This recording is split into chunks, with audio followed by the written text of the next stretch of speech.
छत्तीसगढ़ में आदिवासी अब टीबी की चपेट में है। राज्य के जो अंतिम आंकड़े उपलब्ध हैं उसके अनुसार टीबी के 38,521 मामलों में से 14,289 मामले आदिवासी समुदाय के थे। ये तब है जब 2023 में भारत से टीबी को पूरी तरह से खत्म करने का लक्ष्य रखा गया था। अब जबकि 2025 का आधा साल निकल चुका है, तब भी छत्तीसगढ़ में हजारों लोग इस बीमारी से जूझ रहे हैं।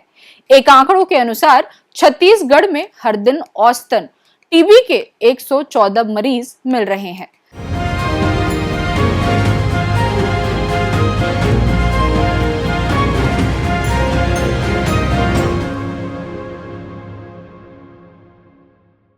नमस्कार, जरूरी बात में आपका स्वागत है। लाखों लोगों की जिंदगी खत्म करने वाला टीबी या क्षय रोग या तपेदिक कब खत्म होगा? ये सवाल यहाँ पर इसलिए किया जा रहा है कि ये बीमारी उतनी ही पुरानी है जितनी की मानव सभ्यता। तपेदिक या क्षय रोग या टीबी एक संक्रामक बीमारी है जो माइक्रोबैक्टीरियम ट्यूबरकुलोसिस नामक बैक्टीरिया के कारण होता है। विश्व स्वास्थ्य संगठन की वैश्विक तपेदिक रिपोर्ट के अनुसार दुनिया में जिस संक्रामक रोग से सबसे ज्यादा मौत होती है वह बीमारी टीबी ही है। केवल कोविड-19 के समय कोरोना से इससे ज्यादा मौतें हुई थी। टीबी के बारे में विश्व स्वास्थ्य संगठन का कहना है कि ये उतनी ही पुरानी बीमारी है जितनी मानव सभ्यता। इसने राजा रानियों, कवियों और राजनेताओं, क्रांतिकारियों और लेखकों, कार्यकर्ताओं और अभिनेताओं को प्रभावित किया है। हालांकि इसके अधिकांश शिकार गरीब, हाशिए पर पड़े या कुपोषित लोग हैं और टीबी के इलाज से जुड़ी निजी लागत उन्हें और आर्थिक कठिनाई में डाल देती है या उन्हें और गरीबी की ओर ढकेल देती है। टीबी का इलाज मिलने के बाद अब ये मान लिया गया है कि टीबी गरीबी की पराकाष्ठा वाली बीमारी है। अब थोड़ी बात छत्तीसगढ़ की। राज्य में टीबी के जो अंतिम अधिकृत आंकड़े उपलब्ध हैं उसके अनुसार 2023 में छत्तीसगढ़ में टीबी के 38,521 अधिसूचित मामले थे। इसमें से 24,232 पुरुष और 14,289 महिलाएं थी। भयावह ये है कि इन मामलों में से 14,289 आदिवासी समुदाय के थे।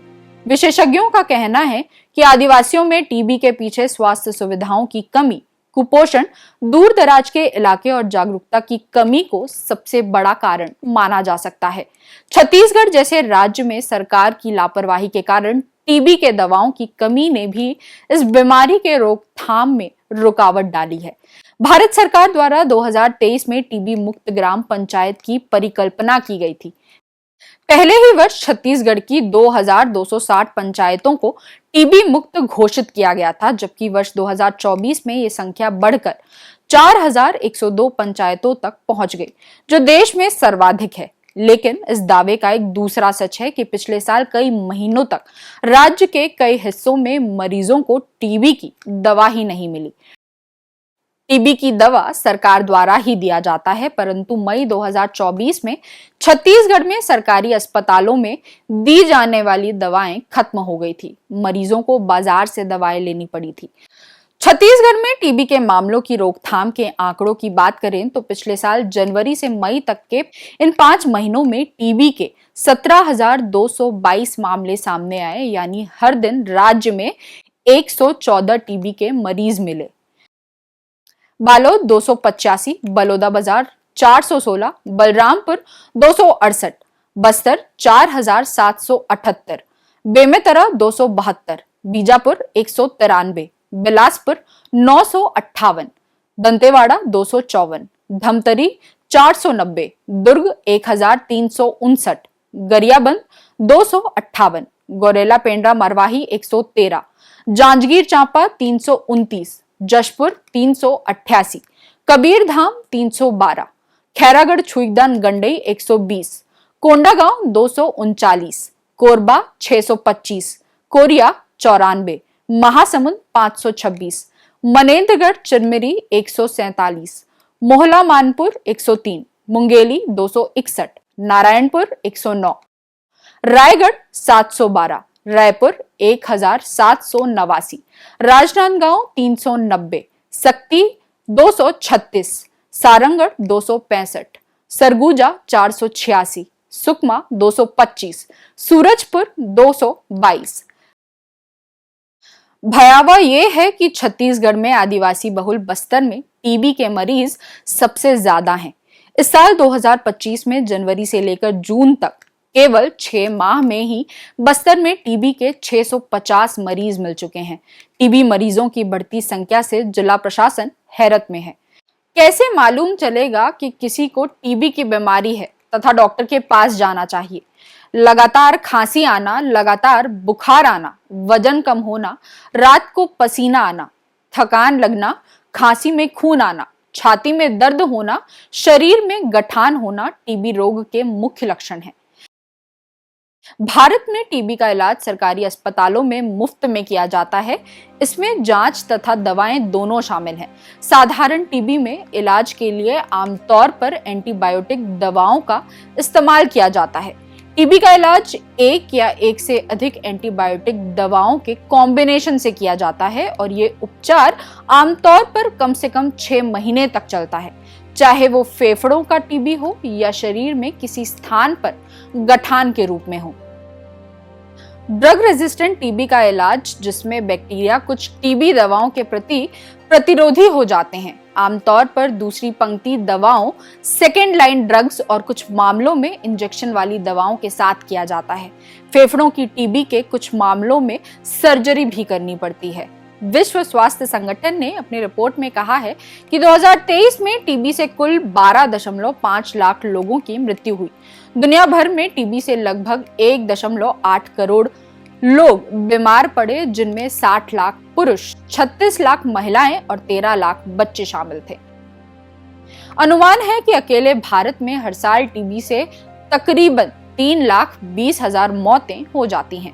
साधारण टीबी के अलावा एक और प्रकार की टीबी होती है जिसमें पारंपरिक दवाइयां काम नहीं करती। उसके लिए अलग चिकित्सा तथा दवाएं हैं। मल्टी ड्रग रेजिस्टेंट टीबी एक सार्वजनिक स्वास्थ्य संकट और स्वास्थ्य सुरक्षा के लिए खतरा बना हुआ है। 2023 में ड्रग रेजिस्टेंट टीबी से पीड़ित 5 में से केवल 2 लोगों को ही उपचार मिल पाया। स्वास्थ्य एवं परिवार कल्याण मंत्रालय के मुताबिक भारत में टीबी के मामलों को कम करने के लिए भारी प्रगति हुई। टीबी के मामलों की दर 2015 में 237 प्रति 1 लाख से 2023 में 195 प्रति 1 लाख तक हुई।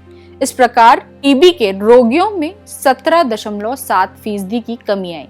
इसी तरह टीबी से संबंधित मौतों में 21.4% की कमी आई है, जो 2015 में प्रति लाख जनसंख्या पर 28 से घटकर 2023 में प्रति लाख जनसंख्या पर 22 हो गई है।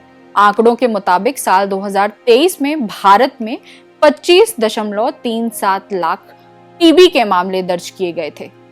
इससे पहले 2022 में 24.22 लाख लोगों में इस बीमारी का पता चला था। हालांकि स्वास्थ्य विशेषज्ञ कहते हैं बड़ी संख्या में ऐसे लोग भी हो सकते हैं जिन्हें ये बीमारी तो है पर उनका निदान नहीं किया गया है, जिससे संक्रमण के और भी बढ़ने का खतरा रहता है। भारत की बात करें तो यहाँ सामने आने वाले मामले अब भी वैश्विक टीबी का लगभग 25% हिस्सा हैं। स्वास्थ्य क्षेत्र में गंभीर व्यावसायिक जोखिमों को रेखांकित करते हुए एक अध्ययन में पाया गया है कि भारत में सामान्य आबादी की तुलना में स्वास्थ्य कर्मियों के बीच टीबी के मामले बहुत अधिक हैं।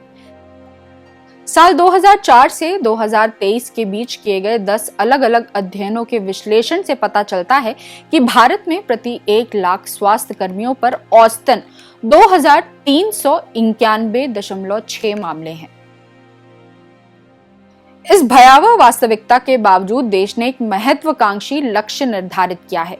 इसका लक्ष्य 2025 के अंत तक टीबी को खत्म करना है, जो विश्व स्वास्थ्य संगठन और संयुक्त राष्ट्र के सदस्य देशों द्वारा निर्धारित वैश्विक लक्ष्य से 5 साल पहले है। हालांकि टीबी से छुटकारा मिलने में अभी लंबा समय लग सकता है, लेकिन पोषण और दूसरी स्वास्थ्य सुविधाओं पर ध्यान दिया जाए तो शायद इस लक्ष्य को पाना बहुत मुश्किल नहीं होगा। जरूरी बात में फिर होगी बात।